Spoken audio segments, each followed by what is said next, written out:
Hi again, Maggie here to take you through the experiments you will need to do to find out about sugars in your sample. Sugars make food sweet, as I'm sure you all know, and sugars also react with amino acids to cause food to go brown and develop flavours when it's cooked. The common sugars in plant-based foods are sucrose, glucose and fructose. The sugars differ in terms of their sweetness. On a sweetness scale, sucrose rates at 100, glucose at 70 and fructose at 140. You can see from the structure of the sugars that sucrose is a disaccharide and the others are monosaccharides. You can also see that the 6-membered ring of glucose looks like the left part of sucrose, and the 5-membered ring of fructose looks like the right ring in sucrose. That's right, sucrose is made of glucose and fructose. We will use two pieces of chemistry to measure the sugars. First, these monosaccharides can open their rings. The opened ring gives a free aldehyde or ketone bond. The open chain of glucose gives an aldehyde group, and for fructose we see a ketone group. We can label the bonds with a tag that can be seen in a spectrophotometer. The tag we will use is called PABA.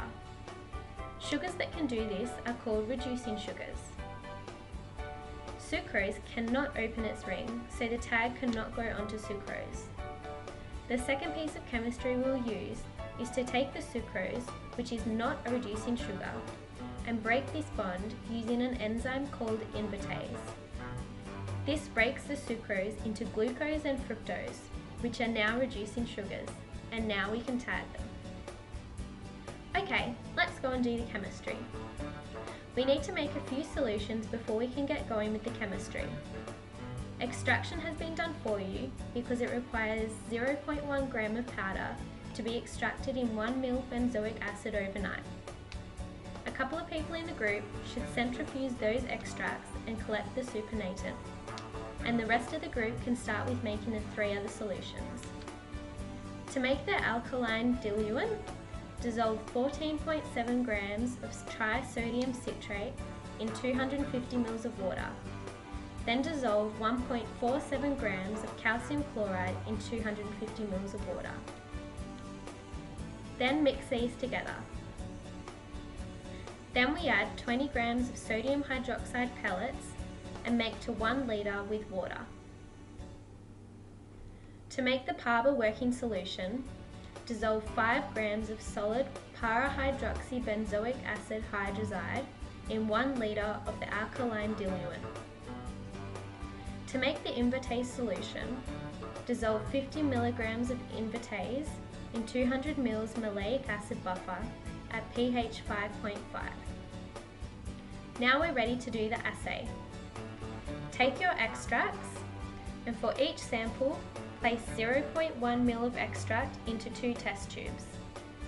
Add 0.4 ml invertase solution to one, PABA1, which we'll label PB1, and 0.4 ml of water to the other, PABA2, which we will label PB2. Incubate at room temperature for 30 minutes.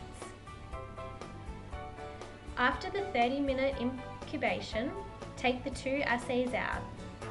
You then need to add 5 ml of PABA working solution to each.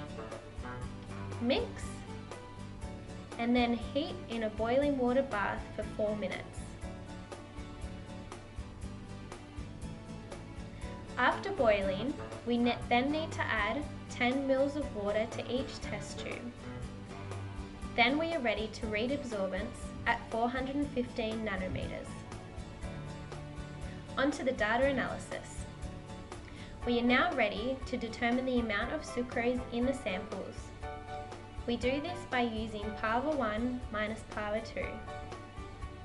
There is no way to separate the glucose from the fructose in the assay. This is determined using PABA2.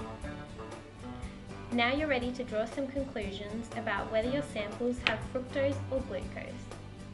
See you next time!